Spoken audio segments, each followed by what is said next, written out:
Jessica Windsor. I'm from Ottawa County, Michigan Works, and I'll be introducing our presenters this morning. Our morning workshop is called Michigan Advanced Technician Training Program, or MAT2. We've got three presenters with us here today. Patrick Hillberg is a PhD. He's a solutions architect for Siemens.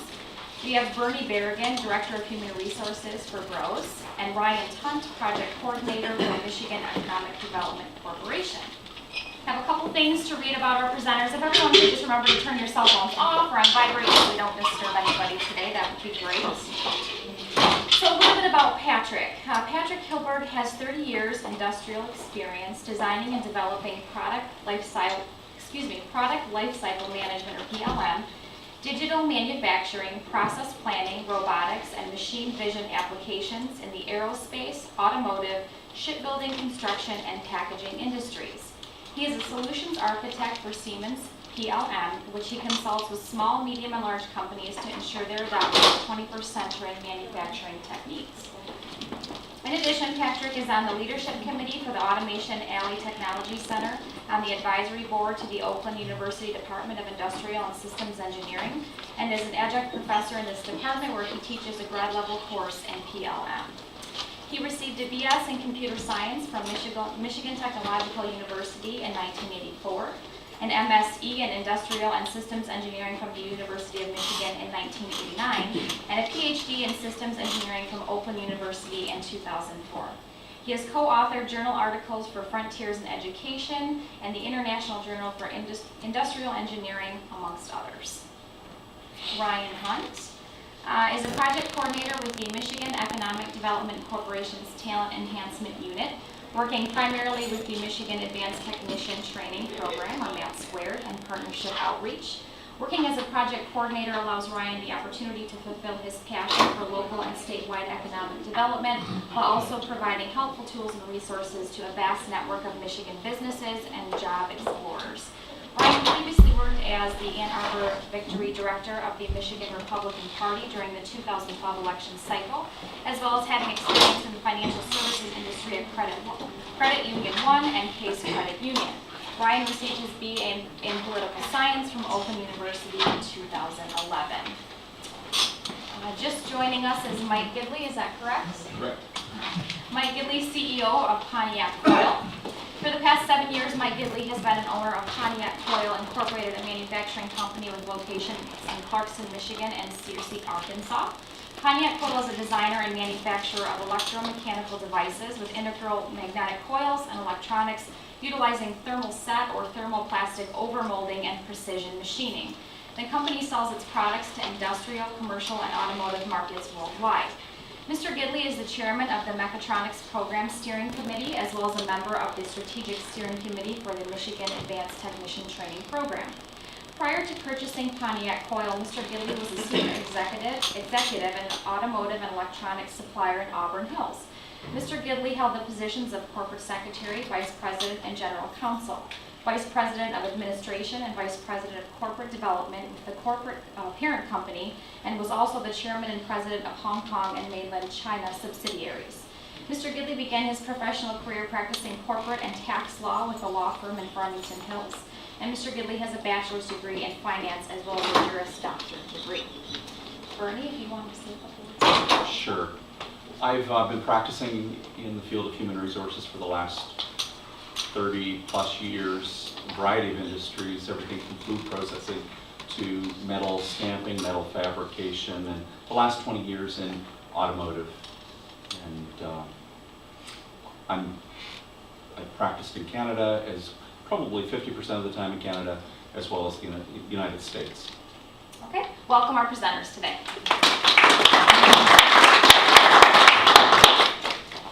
Thank you very much, and a special thank you to our panelists who were able to join us today for this workshop session on the Michigan Advanced Technician Training Program, or what's commonly referred to as MAT2. And just by a quick show of hands in the room, how many of you are familiar or have heard of MAT2 leading up to this morning's presentation? Okay.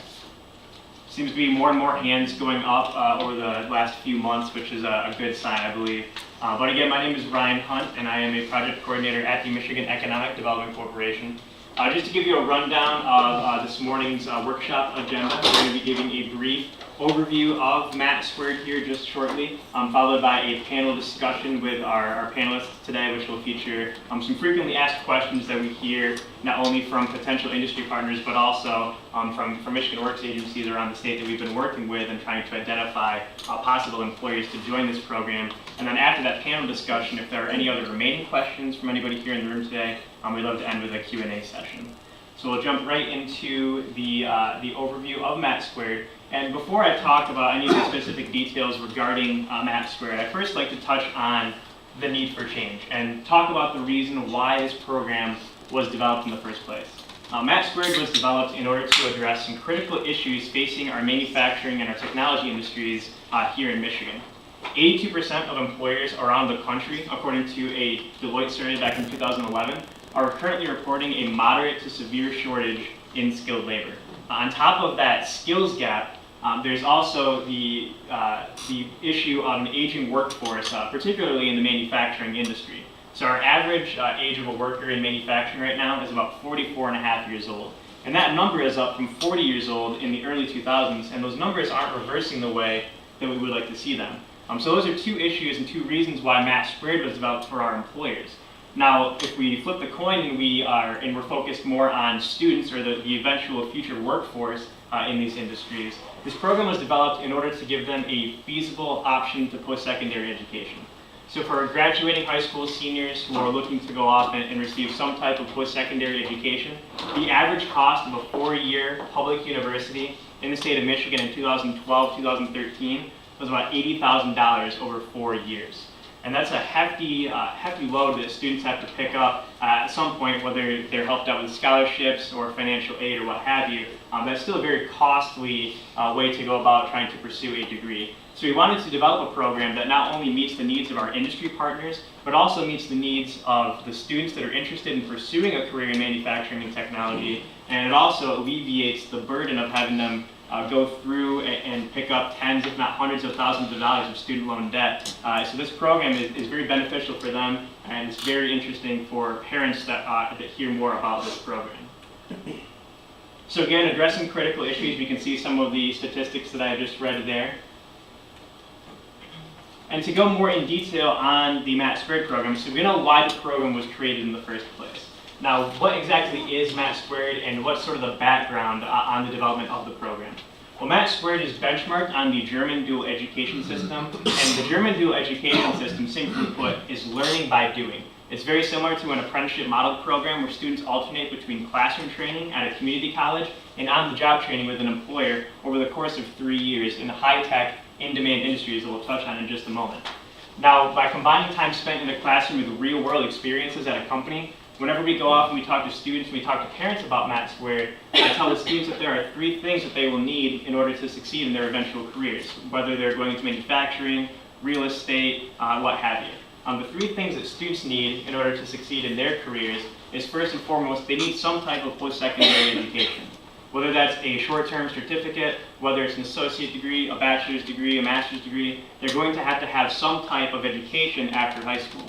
The second thing that students will need in order to succeed in their future careers is real-world experiences. And that way they can demonstrate to their employer and future employers that they're capable of doing the job. And then the third thing that the students will need to be successful in their careers is a specific skill set. And that skill set is honed and developed through the years by those real-world experiences and through post-secondary educational opportunities. Now, MAT2, because it is benchmarked on the German dual education system and students are receiving real-world hands-on training through the course of the 3-year program, for the employers, this ensures that they will at some point receive a return on the investment over the course of the program. And then the fourth bullet point there is a quote directly from a German manufacturer who's very familiar with the dual education system. Students contribute work like a regular employee. They require less training once they have a job, and companies don't spend as much money on recruitment, retention, and retraining of new employees.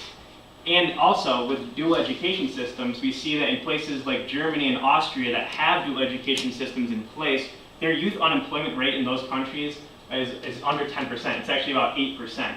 In other places of Europe where they don't have dual education systems, like Spain and Italy, the youth unemployment rate is much higher. As you can see in Spain, it's about 56% right now, and then over in Italy, it's about 38%. So the Michigan Advanced Technician Training Program is a collaborative effort among industry partners, like the gentleman here today, our partnering community colleges that we'll touch on in just a moment, our K-12 school system that feeds students into this pipeline, and also the government with the Michigan Economic Development Corporation. Again, MAT2 is a dual education system that is industry-driven. The curriculum that is developed through the program is industry-defined, it is competence-based, and we actually have our industry partners and our colleges sit down and they develop the curriculum and they map out the skills and the competencies that the students will learn over the course of the 3 years. Again, it is a partnership between industry and educators. There are major system standards and standard processes for the development of the programs that the employers and the colleges agree to. The nice thing about MAT2 is that we believe it can incorporate any technical profession. So right now there are 3 different professions that students can focus on with MAT2, and we believe this can be expanded into other technical professions in the near future as well. And then it is also a social responsibility that I think many of the employers feel that is combined with an industry-focused approach as well. Now the individual MAT2 programs, these are individual professions based on the MAT2 dual education system. Again, the content development is defined and developed by our partnering community colleges and our industries. Depending on which program, the programs are 2 to 3 years in length. Right now, all the programs in MAT2 are 3 years. If we look towards the future though, and we're going to develop new additional programs, it's very possible that some of these programs could be shortened to possibly 2 years as well. And then the classes also operate in a cohort format. So students that are in class, regardless of what community college they're attending or what program they're in, they operate in a cohort model, meaning that the students progress through the same set of classes simultaneously with the same students over the course of 3 years. So that develops some soft skills or employability skills such as teamwork, reliability, dependability, and that cohort format is very integral to the success of this program, both in school and on the job. For fall 2014, the programs that we just launched in partnership with our community colleges and our industry partners, the fall 2014 programs include mechatronics, which is a combination between mechanical, electrical, and electronic competencies, technical product design, and information technology. If we look forward to 2015 and beyond, we are in the process of identifying additional programs to develop, which includes CNC, welding, and possibly tool and die as well. But it looks like CNC, at least for 2015, will be the new program that's developed next fall. For a timeline of MAT2, as I mentioned, the program is 3 years in length, and the students alternate between classroom training at a community college and on-the-job training with an employer. So as you can see at the bottom of the screen, the work periods and the school periods are broken up into 8-week segments. In year 1, it's more school-focused or academic-focused in order to provide the students with a foundational knowledge prior to them going on to their first work assignment. In year 2, it's split more evenly, 50-50, between their work assignments and their school periods. And then by year 3, they're spending more time on the job as productive and capable employees than they are in school. As you can see, there's only 4 work periods in year 3, and there's only 2 school periods in year 3.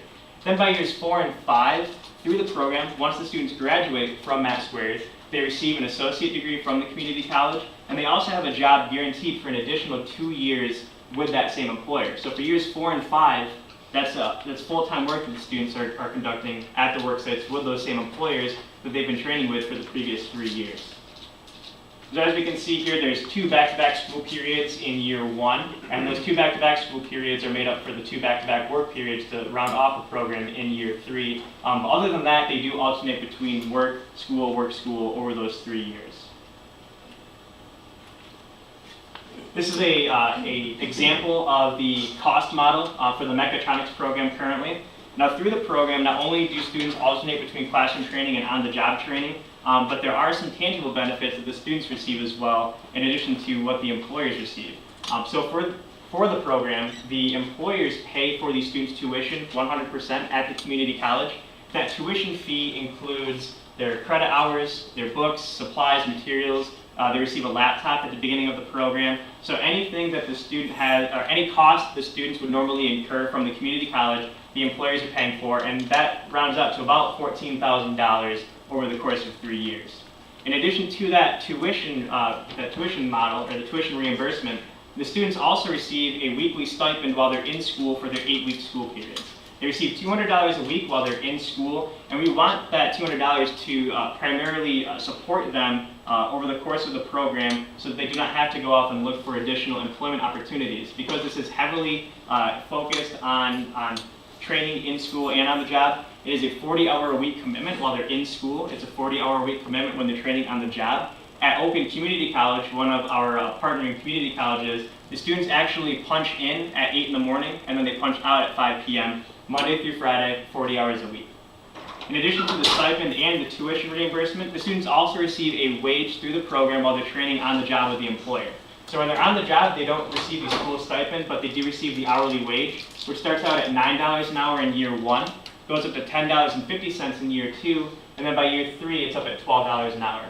So if we combine all of that together and we look towards what the total would be cumulatively over 3 years, it adds up to about $64,000, $65,000 as an investment in the program on behalf of the employers.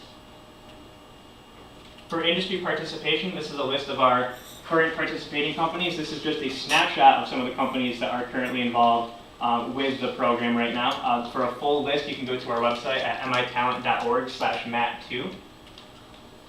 How does MAT2 benefit companies? So we've seen the tangible benefits that the students receive through the program in tuition reimbursement, the weekly school stipend, and their hourly wages they receive on the job. But for our employers, this is also a huge benefit for them to create that unique, qualified, skilled talent pipeline in-house based on industry-defined standards.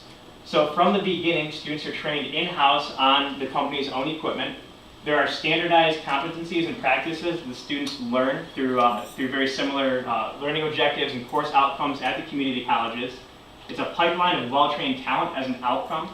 There are internationally accredited tests and standards that are involved in the program as well. It helps bridge today's skills gap, and then there's an increasing involvement in real value-added processes on behalf of our employers. And then for the investment on the employers, in order to receive all the benefits, the investment is, again, those school stipends, the hourly salary for the work periods, and then the tuition reimbursement for the students as they progress through the program at the community college. Now, MAT2 is a known, reputable model of building a competent workforce. We've seen that through the dual education system in Germany, and as our panelists will discuss here, I believe they've already seen some real benefits in their own facilities through MAT2, and some of the companies that we have here today has been with the program since 2013. One of the companies, actually I believe 2 of the companies are new employers as of 2014. Now this is not a short-term certificate training strategy. Through the program, the students after 3 years receive an associate degree from the community college. Again, it's an industry-defined curriculum that results in that associate degree, a Department of Labor journeyman card, and possibly a German certificate as well, depending on employer preference. There's statewide standardized curriculum, which minimizes educational variations in colleges. One of the reasons, again, this program was developed was in order to create a standardized model and learning objectives and outcomes for these individual programs. So what we found prior to developing the program was that Community College A might have an IT program at their college, while Community College B, just down the road, had an IT program as well, but the two weren't similar in what the students were learning throughout the entire program. So by creating a standardized curriculum, regardless of what community college a student goes off to through MAT2, the employers can rest assured that the students will be learning industry-defined skills and competencies as they progress throughout MAT2. Again, it is competency-based, it is not time-based. In order to move on to the next task or the next assignment while they're in their school periods, the students have to master a certain set of skills. And if they, for whatever reason, aren't able to master those skills as quickly as the others in the program are, there are resources that are built into the program that allow the students to catch up on class assignments and make sure that they are getting the skills that they need prior to them going out to their work assignments and working with the employers. The school and the work patterns, the alternating school and work patterns, they build long-term behavior and memory patterns, as studies have shown. Those behavioral and attitudinal components are addressed. That means that through the program, students are really building not only a set of skills that can help them succeed in their careers, but they're also developing employability skills, which I think is one major concern that many employers have when they're hiring a younger workforce, is those employability or those soft skills. So this program addresses that, and it helps them build those soft skills as they progress through MAT2. And there is also growing commitment on both sides of the employers of our colleges to participate in this program, and also for our students that I believe are gaining more knowledge as time goes on about the opportunities that exist in manufacturing and technology industries. And it's not always the case that you have to have a 4-year degree in order to have a well-paying, successful career. Many of our employers that participate in MAT2 see this as a social good and business sense, so they have some type of social responsibility in helping to develop the workforce of tomorrow, and participating in programs like MAT2 will help them do so, and it will also help them realize the potential that exists in dual education systems where students can gain real-world, hands-on experience both in the classroom and on the job. The continued employment upon graduation assures that return on the investment for the employers. So if any employers are concerned about a dual education system or they're concerned about participating in MAT2, they have an employee in their work facilities for a total of 5 years, if not longer. It is the goal of the program to not only have the students alternating between school and work for 3 years and then continue on with that same employer for 2 years. We want that student, which will then become an employee of the company, to continue on with that employer for many years to come. And there's also an equal pay policy that negates competition between the companies. So those agreed upon standards within MAT2, which includes the $200 a week stipend and those hourly wages, that's the equal pay policy that allows this program to benefit small and medium-sized companies as well. And then in the event, one of the questions we're often asked is, what happens if a student begins the program with an employer and then for whatever reason they fail out of the program or they decide to leave? There is a language in each individual employee and employer contract that specifies that if a student is fired or they quit, they do have to pay back the tuition that the employers have paid and the weekly stipend on a prorated basis. This is a list of our current academic providers. We have Open Community College in Auburn Hills, which houses the mechatronics and the IT programs. Henry Ford College in Dearborn has the mechatronics program. Macomb Community College at their South Campus in Warren has mechatronics and technical product design. And then we are going to be launching a technical product design cohort with Mott Community College beginning in January of 2015.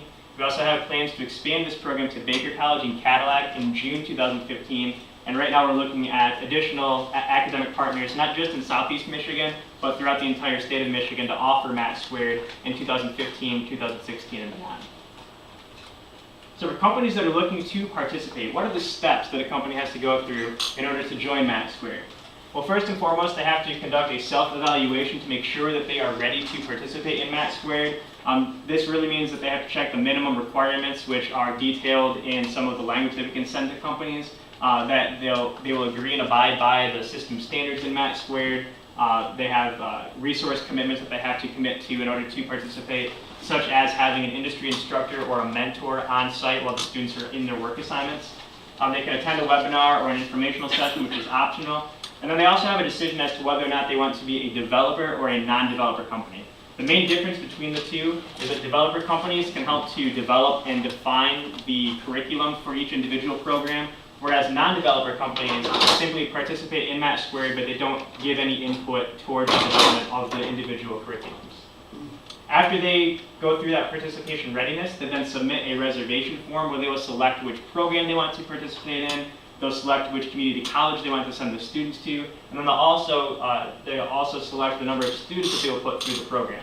We have companies that have 1 student in MAT2. We have companies that have up to 6 or 7 students in MAT2. So it all depends on the employer's preference as to how many students they would like to put through the program. And then after that, the reservation form is submitted. We have an initial meeting where we sit down from the MEDC side with potential employers and we finalize any remaining details. They will then sign a contract to participate in MAT2 for a future cohort. And then they can begin preparing for any company fairs or any of the hiring job fairs that we have for specific MAT2 applicants.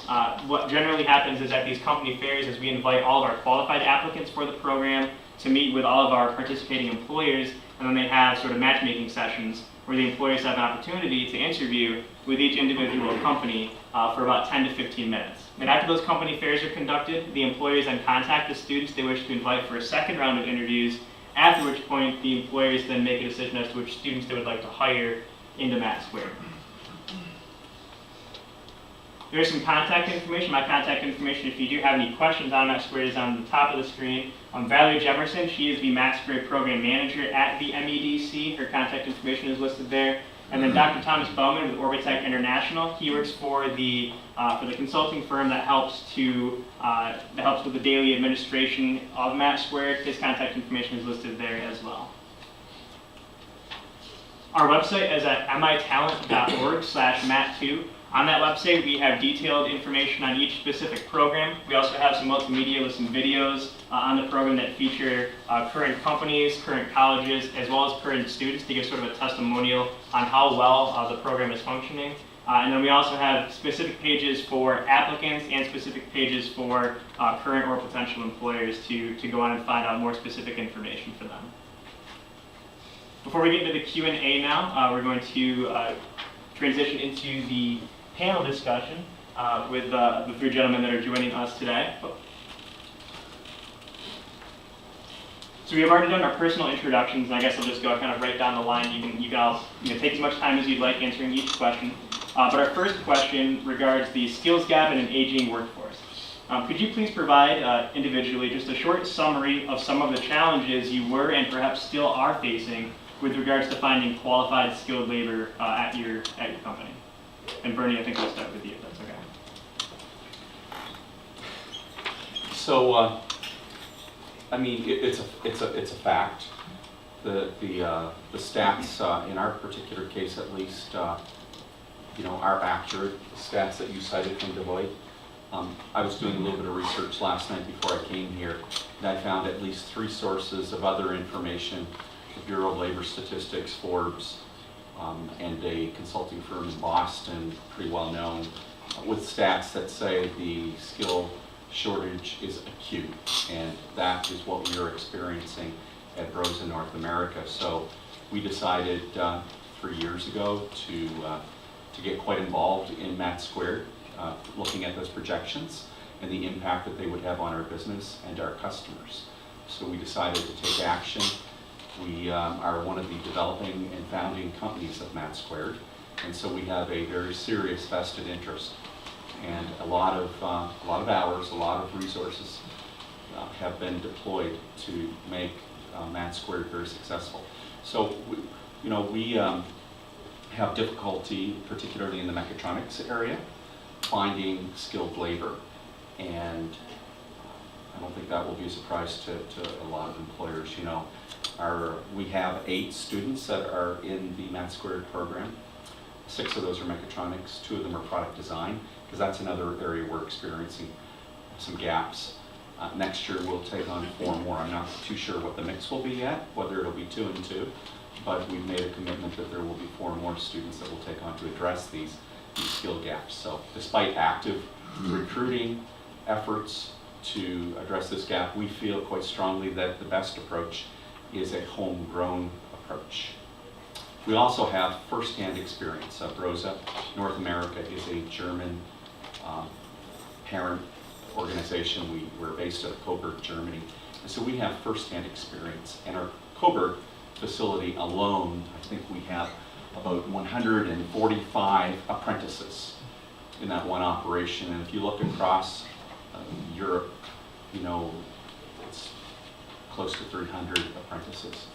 So we have made quite a commitment as an organization to invest and grow our own talent. So. We have struggled mightily to try and find the technician level of employee at our company. We have a lot of high-speed automation. We have specialized equipment sets that we get from Taiwan and from Germany that can make 40,000 parts a day. They're pretty complex parts. And we've tried hiring off the street. We spent a lot of money on recruiters. We've had job fairs. nothing attracts the talent that we need for our organization. And that's where MAT2 has really been a godsend for our company. To grow your own, as Bernie mentioned, to bring them in. We hire a lot of engineers. Our last group of interns over the last few years have been master's students at U of M Ann Arbor in engineering. And when we bring them in, interestingly enough, we need to train them. You've got a mind, but we need to train them. And that's why the training piece of MAT2 we like so much, because during their schoolwork, we get them, and we get to have them for 8 weeks, and we get to train them. So the program for us, like I said, has been a godsend, because we just cannot find the talent we need to grow our company. Actually, can I start with asking a question? Can I get kind of a sense of the room? Who's interested in being an employer? I mean, are you here as an employer? Who's interested because you have students that you may want to get in? Or working with companies at their Michigan Works agencies that they think would be interested in being an employer. Okay, I'm trying to get a sense of Yeah. kind of how to phrase the message. So Siemens has two interests in this. One is that we're looking for employees for ourselves, but also we sell the equipment and software that's used in these high-tech fields. So we have an interest not only in bringing in people, but getting a program together such that our customers can find the people that they need, or homegrown people that they need. A couple years ago, I was taking one of our own internal classes, and as you might guess, the internal classes they're pretty expensive. And there was a guy from, I think, Maryland, who'd been out of work for about 18 months. He came to our expensive list price classes for 7 or 8 weeks, I think, to try and upskill himself, because he'd been unemployed during that time. I'm sorry, did I say that? So there's got to be a better way to do this. There's got to be a better way to get this sort of a person into a job than what they currently have. And there was a slide up there at some point about contributing to the social good, and also it needs to make business sense. Well, it definitely makes business sense to us. We need some people ourselves, but our customers need people to buy the stuff that we want to sell to our customers. So that's really how I drove I was the one who introduced MAT2 into Siemens, and that's really how I drove that message, is that we need to cover both of those things. Great.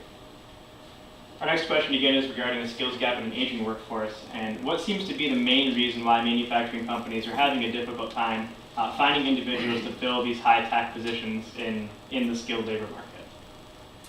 It's a good question. And I think it's the answer to that question. It's a complex question, and the answer isn't real easy. And basically, that's why I did the research I did before I came here, to try to answer a few of the questions that readily I don't have the answer.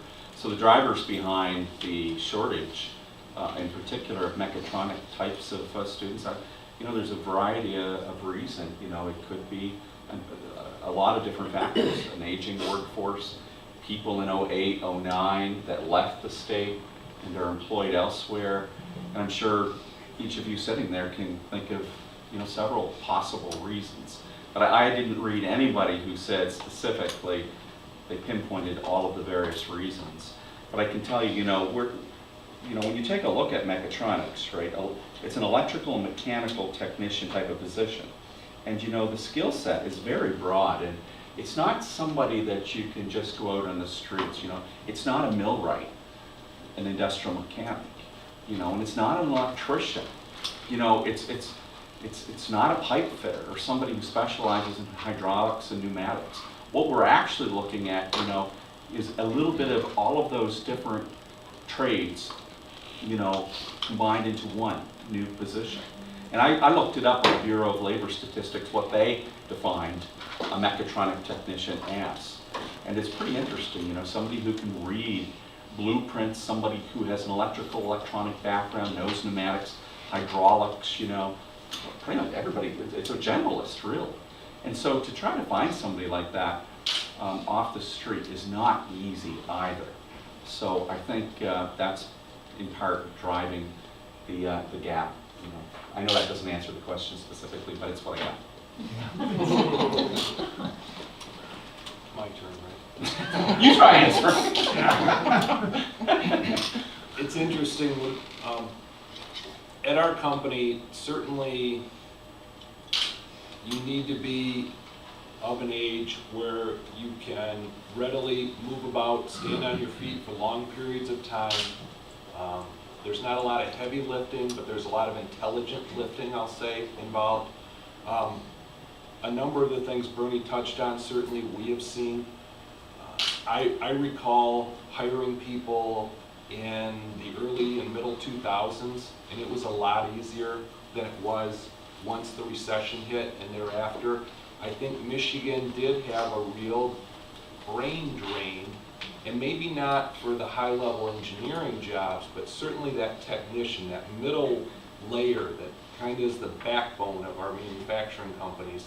I think a lot of those people left for better jobs with a nicer climate, and I have not seen those people come back.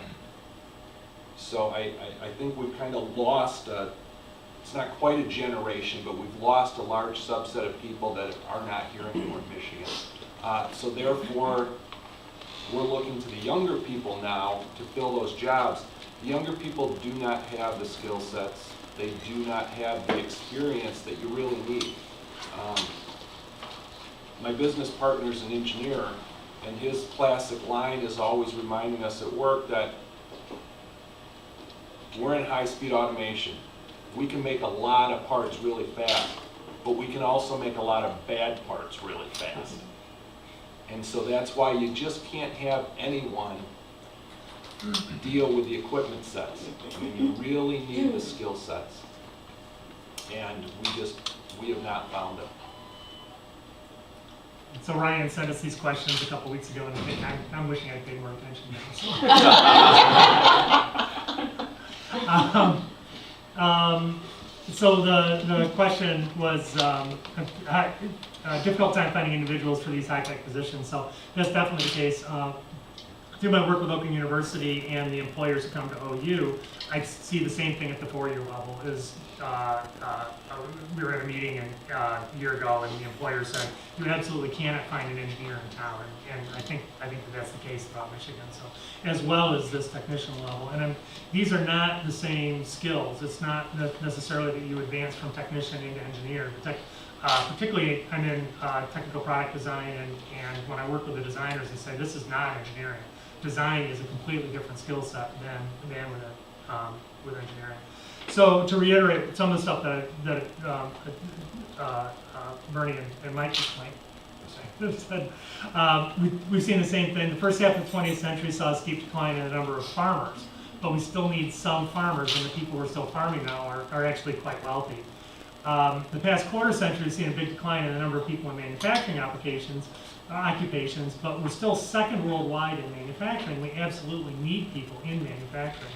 In both cases, there's still a physical aspect to some of the work, but the 20th century saw both farming and manufacturing become very much more about computers and data than the manual labor that it used to be. This is absolutely, I'm not a farmer by any stretch of the imagination, but this is absolutely the case in manufacturing.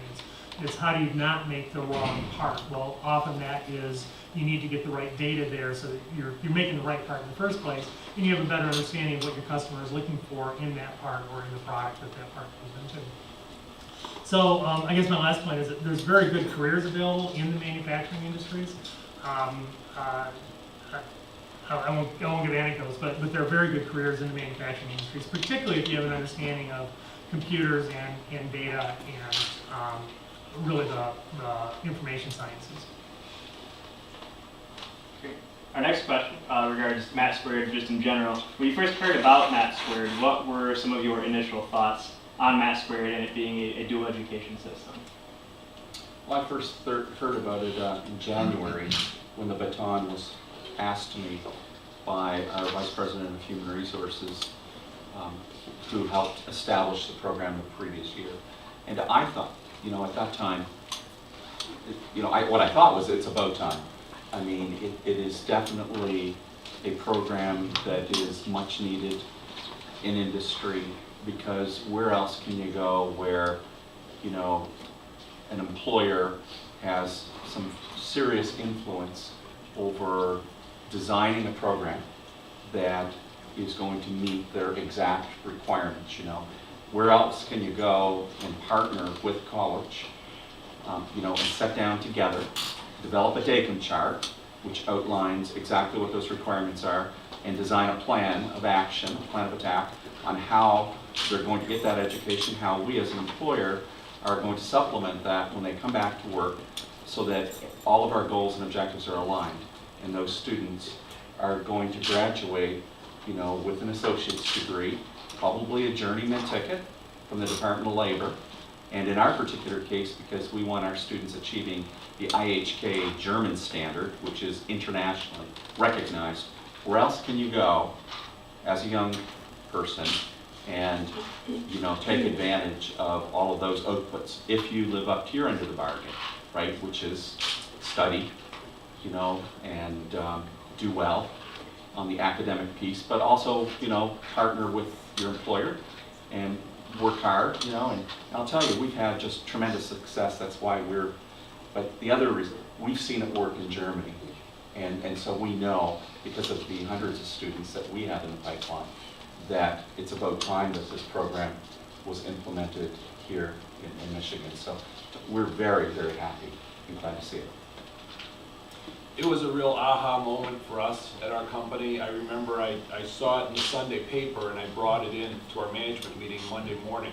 And it was, yes, this is exactly what we need in Michigan. We also have some experience working with German technicians. Over the past 10 to 15 years, we bought a tremendous amount of capital equipment from Germany and have been over to Germany as it's being built, trial runs. So we've worked with that technician level a lot when we're trying to dial in the equipment for exactly what we need. So we were very experienced, understood the schooling just because of the last 10 to 15 years we spent dealing with the technicians in Germany. Big fans of it, worked well. Really, just as soon as we saw this, we thought, man, this is exactly what we've been looking for. And interestingly enough, at the time, you know, you read about how this is really a partnership among the industry, MEDC, community colleges, the students. Okay, you read that. But having gotten involved in it, it really is amazing the amount of input that industry gets into the program. And not just the input, but it rolls right into the entire program. And that's why we really believe as this gets traction and continues on, the more industry partners that are involved, the better it will be. So I was at an event similar to this one at the Engineering Society of Detroit, and Sarah Harfs, who's program manager of the mechatronics program, stood up to talk about mechatronics, and it's like, oh, this is interesting. Quite frankly, I taught the mechatronics and I didn't catch the education she was talking, which wasn't her deal, it was mine. I filtered based on what I was interested in. So we exchanged business cards, and I got a call a couple days later saying, hey, can you come talk to us? A friend of mine who I had worked with in a previous position had just retired. She was very much into education. She and I had long conversations about education late into the evenings. So I said, Alice, why don't you come on along with me and we can talk. Well, Alice picked up actually on what was going on, and she immediately ran the conversation for the next 20, 25 minutes, and by the following day she was hired as the program manager for the technical product design program, which is what we're in. So that's my personal story on that. General Motors will publicly state that 50% of their design, and we're currently in technical product design, which is three-dimensional design, it's CAD, that area. We're moving, next year I'm absolutely sure that we'll have people into the mechatronics and to the new CNC program as well. General Motors, I'm sorry, back to my thought. General Motors is saying publicly that 50% of their designers are within 10 years of retirement. So there's a very critical need right at that point of, we're not going to have people to design the parts. First, we're not going to have people that use our software to design the parts that are needed in the car. If you don't have people to design those parts, then you don't need the stuff that these guys sell either. So I'm a systems engineer, and I look at the Michigan economy as a system, And the system's got a big bottleneck in it, which in this particular case is with design, and I'm hearing the same thing with mechatronics as well.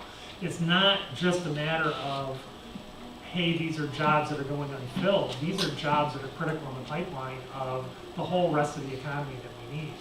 So I was very happy to introduce Siemens to the MAT2 program, MAT2 program Siemens, and then quite frankly, it went straight up the chain at that point, and I'm getting very high level attention as a lot of people really understand this. So we're very happy to do that. The next question deals with MAT2 as a training program. And based on your initial observations, how does MAT2 differentiate from traditional apprenticeship or work-based learning programs that maybe you have been involved with in the past?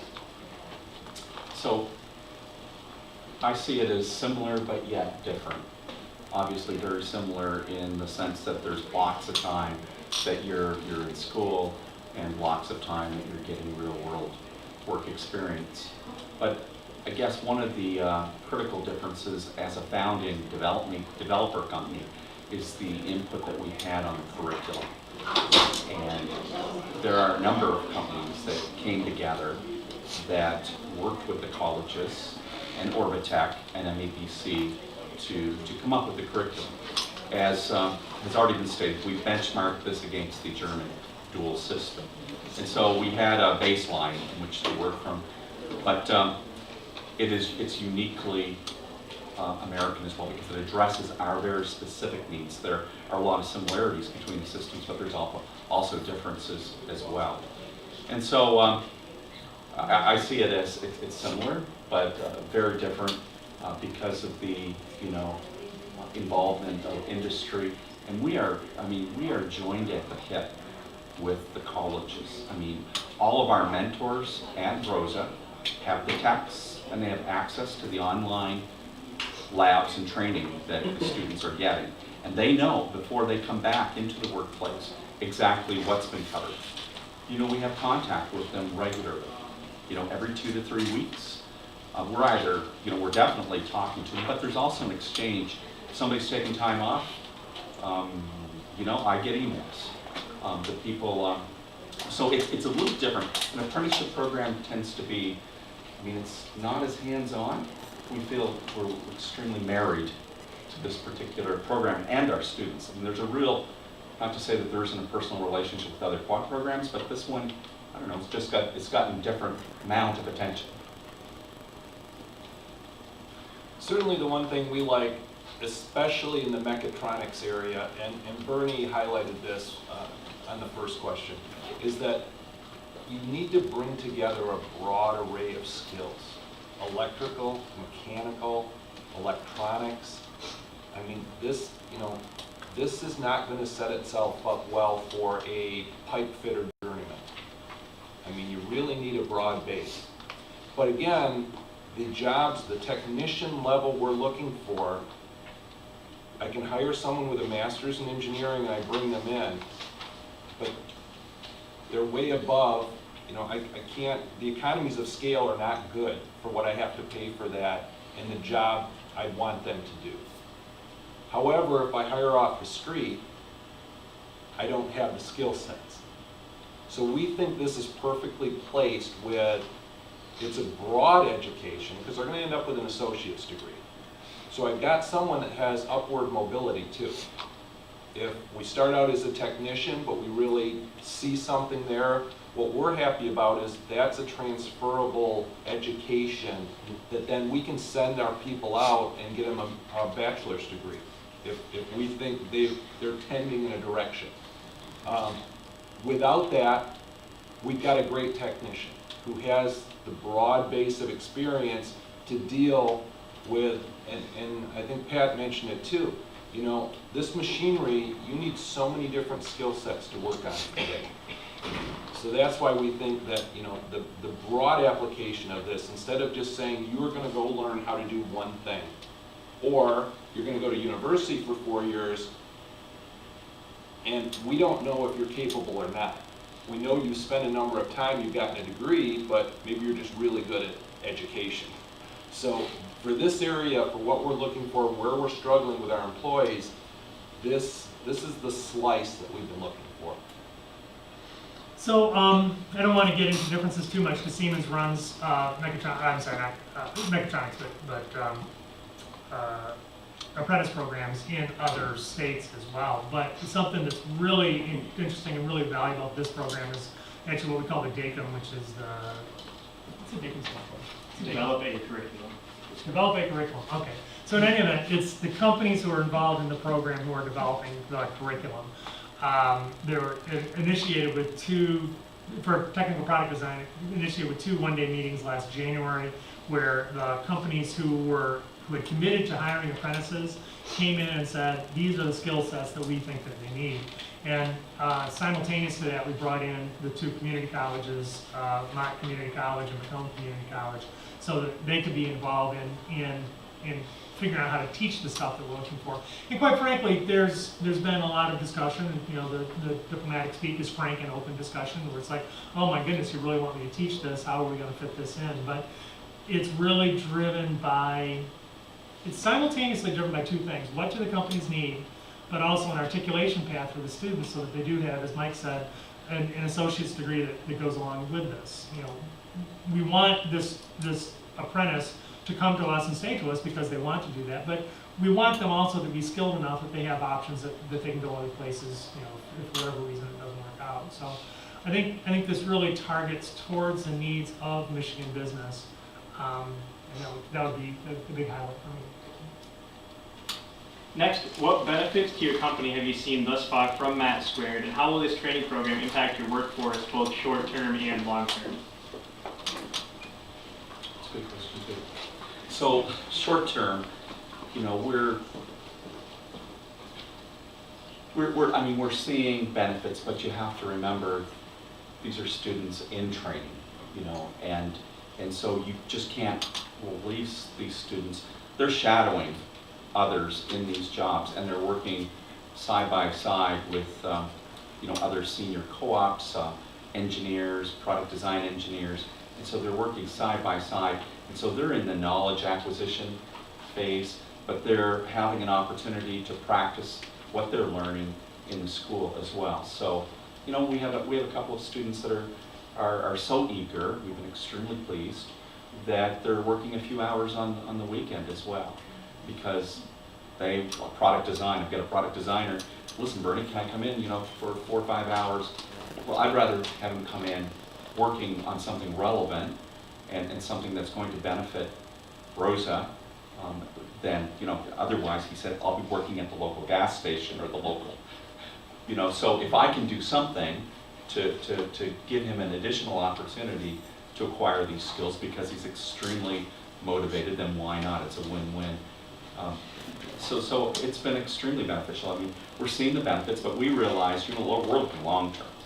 I'm looking, out into that 4th year, the end of the 3rd year. At the end of the 3rd year, these students, the mechatronics students in particular, will be spending, 8 weeks in Germany. So they'll be side by side with their German counterparts in almost a mirror program over there. So that will be really cool for them.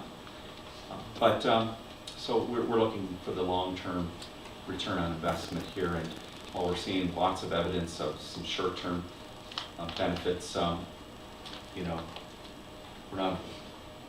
What I'm trying to say is, we're not looking for them to move mountains immediately. These are students in training. Our students were in high school last year, so we certainly have not thrown open the doors to the company, let them run in and run everything. We think that would be a total disaster and setting them up for failure. Right now, we want them focusing on their school section. We can't wait to get them and reinforce what they've learned in their first 8 weeks of school, and also really immerse them into what we do. But again, for right now, it's all about focusing on school for them. It's understanding that they were in high school last year and there's a whole lot going on out there. So that is what we focused on. But the big pickup we've seen is internally in our company. There's been a lot of, and not just in the HR department, there's been a lot of stress in our organization because for the last 5 years, we've been beating our head against the table trying to find some new employees. And we've got this backlog of new business we want to launch. We've got a lot of new business on the table, and we haven't had the human resources to pull that off. So there's a lot of stress in the organization. A lot of people are doing two different things, trying to make all this work, trying to keep the company hitting its growth targets. So that has been a real pickup that we never even considered, is that everyone in our organization knows about this program. They know we're sponsoring students, and now it's like there's a path. There's a roadmap to somehow solve a problem that's really been a problem for about 5 years in our company. So we have one apprentice who hired in late August. So our specific value on this apprentice is still in the future. Although we've got huge hopes, and I think those hopes are justified. We're very happy with the apprentice we chose. We're a large company, 400,000 people around the world. I work in a tiny little division of 8,000 people. We need people who can work in the other, who know our particular software and can work in the other divisions to help do missionary work off into those divisions. So that's where we see these apprentices going, is they get this skills training both with the schools and also from the in-house training that we'll be giving them. And then we'll be placing them actually into different places within Siemens, such as the people who make conveyors and PLCs and that sort of thing. So they have a better understanding in those divisions what our software does.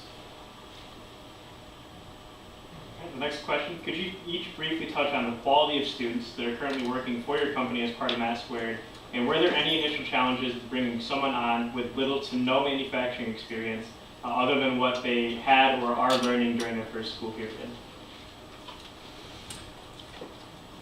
I'll answer that question, but just taking one step back really quick on the last question, if anything, from an HR standpoint, and Mike, you just maybe remember something, I've got plant managers that are saying, Bertie, January, I want 4. So I have to, as the HR director, really, because they're, because of their performance and their track record, already in our company, they're in demand. And so I have to say, hey, time out. We have to look long-term, and I need to look at the curriculum, what they've just gotten in school, to make sure there's some good alignment there. It would be too easy for us to say, okay, this particular facility needs 3 or 4 of them because of growth and production, but I have to balance that. That's my job from a long-term perspective. Okay, another question. So we were just amazed. I mean, we went to there were 2 rounds at Oakland for us to interview students, and there were, I guess, hundreds of students actually, and there were 4 of us on site interviewing in both cases, and so we were very pleased with the quality and the caliber of students to select from, and we are very happy with the students that we've hired. Of course, all 8 of them are exceptional in every respect. And now I'm not saying it's perfect, so we have our ups and downs. But you know what I mean? Overall, these students are extremely motivated, eager to learn, and eager to prove. There's something a little personal about the fact that you selected them, because there's quite a commitment that's being made on both parties. And they're signing, a contract for 5 years. We're signing up to that. We're investing a lot.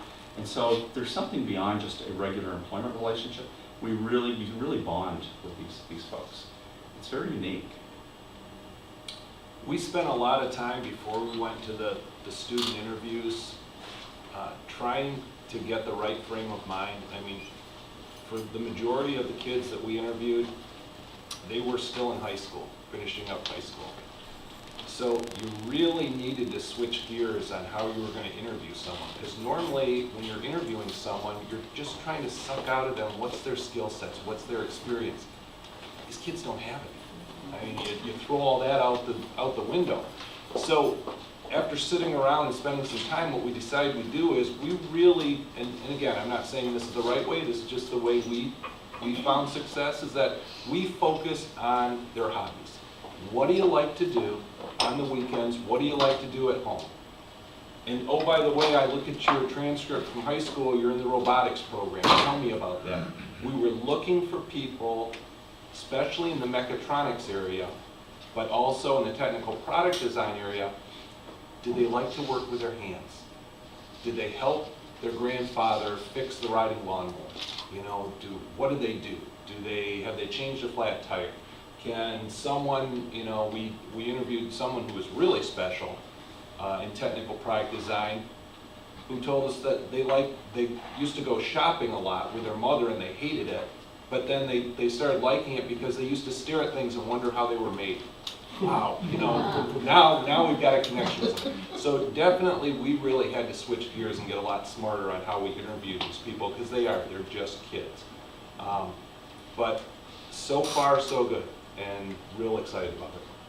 Yeah, I would say that we're not as mature in this process as what Mike is talking about, and we're at that same point right now. We had 2 openings available. We only ended up hiring 1 apprentice, and the decision of the, I'd say, hiring committee was we want to make sure that 1 apprentice is a real success so that we can continue to do this next year. So in kind of to Bernie's comment, in April, this was Pat's crazy idea. By June, vice presidents were fighting over where the students would go, but still it was a matter of how do we interview. We, to this point, have interviewed minimum of an engineering, 4-year college degree engineer. So to be interviewing high school students was very different, and I think that was kind of a challenge for our interviewers to readjust what sort of person they're looking for. The person we picked up actually had experience actually working on a line in a factory, which was seen as very positive, and she also came from the Focus Hope CNC program. It's got a different name, and I can't remember what it is. So she had an affinity towards that, and she had some real hands-on knowledge towards that. She was also a little bit older. I couldn't tell you her age, but she's at least a couple years out of high school. So we tended to focus on maturity, and I think this is something that, quite frankly, we as Siemens need to do a little better on going into next year, is realigning ourselves in terms of what we expect out of the students. It's not appropriate or fair or in our best interest to be thinking about grading high school students against a 4-year college degree background. That we need to realign on that. There's still plenty of huge positive value on this, and as I talk to our HR team, they're very big on that positive value. They think that it's a rather inexpensive way of bringing people in, and that immaturity is also kind of a blank canvas on which we can start to apply our culture. So we can train into our culture and bring that person in and up in the way that we think is best for them and for us. I'm going to jump ahead just a couple of questions because I want to leave some room for some Q&A from the audience today. So my final panelist question then today would be, so let's put you all in a salesman position for a moment, and what would your elevator pitch be to potential employers that are interested in joining MAT2? Okay, we're sitting in a casino. So my pitch has got to be, don't gamble, you wouldn't gamble with your customers, meeting your customers' requirements. And, part of meeting your customers' requirements is having, highly motivated and skilled talent in your pipeline. And so don't gamble. I mean, the numbers, I know there might be some debate over the percentage of gap that exists, but let's face it, there's a gap that needs to be addressed. So I wouldn't gamble with our future here in Michigan. The rubber meets the road with MAT2. We really need to focus on addressing that gap and getting the right people in the pipeline and developed so that we meet our future growth needs. From my perspective, I spend all of my time trying to find a competitive advantage over any of you that have a competing business. Every day, that's what I sit around and think about. How can I get a competitive advantage over you? 5 years from now, if you don't have anybody in this program and you haven't, I'm going to kill you with my employees. I'm gonna have a huge competitive advantage over you because you're gonna be wasting a lot of money with recruiters because I'm not knocking recruiters. In the past, I've used them and gotten some really good people. They don't have any people either. I mean, they don't have a pool of people. So you're either gonna spend a lot of money on recruiters or you're gonna continue to try and beat your head against the wall and hire off the street. I have a strategy, I have a plan, and my employees are gonna be better than your employees. And I think that's a huge competitive advantage. How do you follow that? I do pitch, I mean, my real job at Siemens is to consult with other companies, and I do pitch MAT2 with other companies. What I pitch is the relatively low cost of onboarding an employee, and also what I talked about earlier about helping, you know, you get the opportunity to train the employee not only in the technology, but also into the culture of your company. But a chunk of the reason that Siemens became involved in this, and in addition to finding employees for herself, is to help companies like Mike and Brose as well, to have that infrastructure that they need to help build their companies. We're supporting their companies with our software, but they need to be able to hire the people that they need. Well, thank you all for discussing some of the panel questions today. And I'd like to open it up to the audience if there are any questions for the panelists on MAT2 in general. I know that many of you in the room currently work with employers that might be able to take advantage of this opportunity. Yes? Hi, first I'm speaking as a mother and a recent mother of twins that graduated. Okay, I have a boy and a girl. My kids are going, my son is going to CMU over here. I would have loved to have had something like this in the high school, some type of program like this in the high school that I could have geared or encouraged my son to enroll in, and then look at that group of people and take the cream of the crop of them and put them in the program. Just food for thought. I want to follow up on what I'm a former high school principal. Why aren't you just in schools, especially you, this is your job, right? Why are you not in every single ISD's tech center? We are actively going after the tech centers. Well, because the program is particularly in Southeast Michigan, last year we did go into every tech center in Southeast Michigan to talk with students. We held parent information nights because sometimes that's even more valuable as talking to not just the students, but the parents, you know, the counselors, the administrators, the teachers, people that the students depend on to help them make their educational and their career choices. So we are actually going after the career tech centers. And then to answer your question even further, we do have another initiative at the MEDC called Career Jumpstart, and there are 10 career liaisons throughout the state of Michigan, one for each prosperity region in the state, and they are tasked with, this year, primarily recruiting students into MAT2. So one of the things that they're going to be judged on is how many students can they get into apply and then ultimately get, succeed in getting into the program. And they are also tasked with going to the tech centers, the vocational ed centers, and making sure that the students and their parents know about this opportunity. So we are gaining more traction in helping to spread awareness about it, but I do agree that the vocational, the tech ed centers are a very critical piece in feeding students into this program. And that's one thing is the vocational tech centers, robotics teams at the high schools. I know that some areas, like Jackson, for example, they're starting to develop earlier middle college models to where students can take classes in high-tech, in-demand careers or programs while they're still in high school, and then that way once they graduate from high school, maybe they only have 1 year or 2 years of college before they can complete their degree and enter the workforce full-time. So I think that things are becoming more prevalent throughout the state of Michigan for those types of opportunities, but I agree, even just 3 or 4 years ago, I don't think that they were not as focused on as they should have been, or as they are right now. I had a question about student selection, and beyond the interview process that you have, is there any aptitude or interest assessment that's done for the student to be sure that this is a good long-term career match for them? In order to apply for the program, students have to submit an application online, and with their application, they include a copy of their resume, any letters of recommendation that they might have, Students also have to take a placement exam in order to qualify for the program, which at most community colleges in Michigan is the Compass test.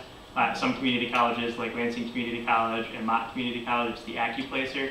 But the tests are similar in that they both they test the student for their reading, writing, and math skills. So we tell students that they have to have college level reading, college level writing, and intermediate algebra in order to qualify for the program.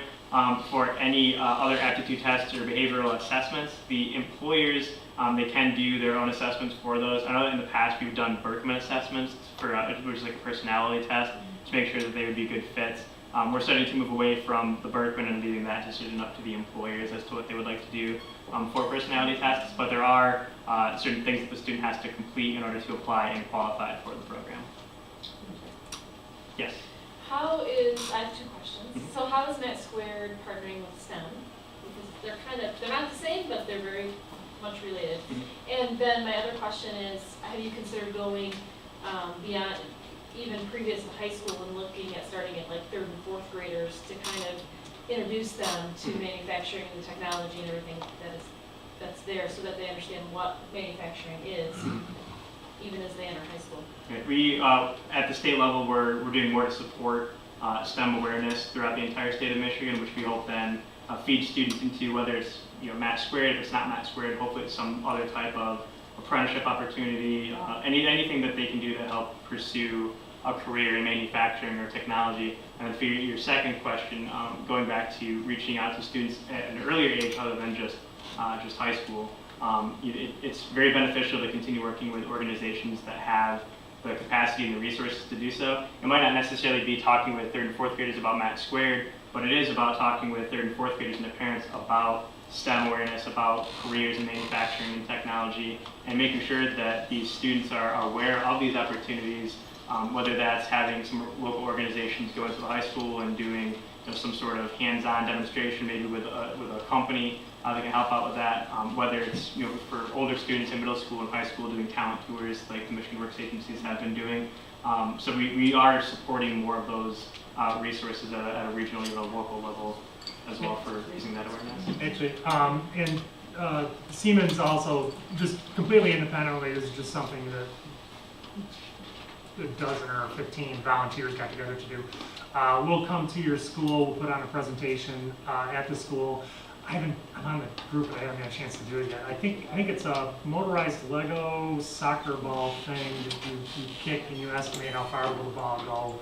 And then, of course, we do 3-dimensional software, so you at least see the design of the kicking robot, and you take away a print of what the robot looks like. So I'd be happy to talk to any of you and get that team. Actually, while we've been sitting here, I saw that we've got 2 days scheduled in Detroit Public Schools coming up. I haven't read the email yet, so soon. So. I'm born and raised in Michigan, grew up, went to school, Michigan State, so I kind of know the whole, Michigan culture. I now work for a company called Virtual Job Shadow. And what we do is we show the day of the life of a particular career. So we take a film crew and we travel across the country and we show what it's like to do your particular career. But we really emphasize the company as well. Mm-hmm. So we have like NASA, we have the U.S. government, we've got Taco Bell corporate, we've got all these different brands and companies, and we bring them as close as we can to the classroom. And so a lot of the dialogue I heard today was, I guess the big question is, how do you even get interest of a student to go into your particular industry? And that's kind of what we do, is we showcase, what it's like to do your particular career. That sounds good. Yeah, fantastic. Do you go into, how young do you go? K through 12 and beyond. So I'm actually here trying to work with Michigan Works to provide it as on mytalent.org. Okay. Great. Are there any other? Yes. So, awesome program that you're like making little super kids, super employees. It's very unique. But it's very technically driven, and so I guess one of my questions is there any effort to also provide some softer skills to the kids? So whether it be communication skills, oftentimes very technically driven people struggle with interpersonal skills, or even some problem solving, critical thinkers, scientific, like, continuous improvement type. So start to get that side of the brain going a little bit. Is that part of the curriculum? Right. Yeah, go ahead.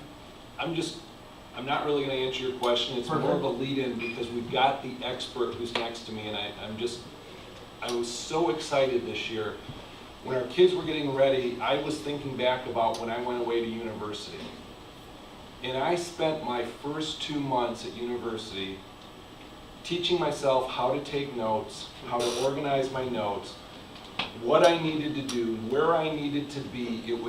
I don't think I was prepared for college, even though I was, AP track in high school, and I got there and I had to figure it all out. And it was a hard-won skill for me, but as part of MAT2, Bernie and another person set up a success program that the kids went through a boot camp before they even started their first day of class. And I'll let Bernie get into it, but I just thought that was one of the smartest things I've ever seen in my life. Yeah, actually, it was an idea that Janine Ernie had and proposed it to the various steering committees that govern MAT2, and it was a phenomenal idea. And it's SS 101 at Oakland and something else in other colleges. But like Mike said, what it includes is a day focused on academics. So what are the survival skills you need to be successful in going into college? Because the skill set's a little different, so everything from, taking notes to, how to properly study and trying to start to structure some discipline. And then we focused the second day on employability skills is what they called it. I guess it's employability skills strong start. So I actually, with ZF and a number of companies and Janine's help, we designed this one day. And it starts off with an assessment. Somebody was asking about assessment. So we do a DISC assessment and we give them feedback. We put them through a very interactive morning, and I can't get into the details because there's not enough time, but then in the afternoon we focus on everything, it's obvious, it's inevitable. No organization is immune to conflict. Sure. Okay? They're going to run into conflict, and conflict is healthy, as a matter of fact, and necessary for growth, but how you handle conflict is critical. And so we actually assess their natural style when it comes to dealing with conflict and working through those issues. So that's covered in the afternoon. We covered 50 or 60, and they're put on the spot on stage where I put them in a scenario, and everyone at least has 2 or 3 scenarios on how to deal with different types of situations that occur in the workplace, let alone back at school. And so there's it's a very action-packed day, and then the remaining half day is focused on team building skills. So they actually go to one of these nature, what's it called? Oakland has it. Ropes course, yeah. And they have a ton of fun. And you can see the group, I tell you, bonding and really, so academics, employability skills, team building, and all of the feedback, I think, on a scale of, it was extremely high. And with a 95% recommendation to redo it next year. The only feedback we got was, should have been longer. Should have been much longer because this is like so good. Yeah. So you're absolutely right. We need to, and we need to as an employer, quite frankly, follow up because these kids, in a lot of sense, they're leaders. Okay, they stand out, and so we need to supplement their technical training at work with leadership training as well, communication skills training. Yep. Awesome. So Good stuff. hit the nail on the head. All right, I think we are officially out of time here today, but I wanted to thank the panelists again for joining us today. Thank you for being part of the workshop. We hope that you learn more about MAT2. If you're an employer, you're working with employers that you think might be a good fit for the program, we're actively recruiting new employers to participate for our 2015 offering. So feel free to reach out to us either at the MEDC or Orbitech to put us in touch with any employers you can think of. Then feel free to also visit our website, again, at mitalent.org/MAT2 to learn some more information. So thank you once again for being here today. I hope you enjoy the rest of the conference.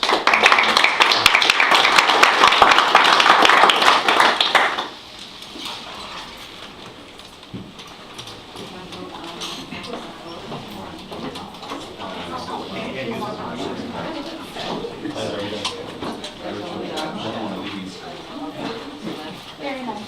Oh, thank you. All right, great. I think I remember. Hi. These are just three cards from the association. Just some Yeah. little There is no age requirement. So, something that they want to do. But there's still no program. We have the oldest student that we have in our program. Thanks a lot.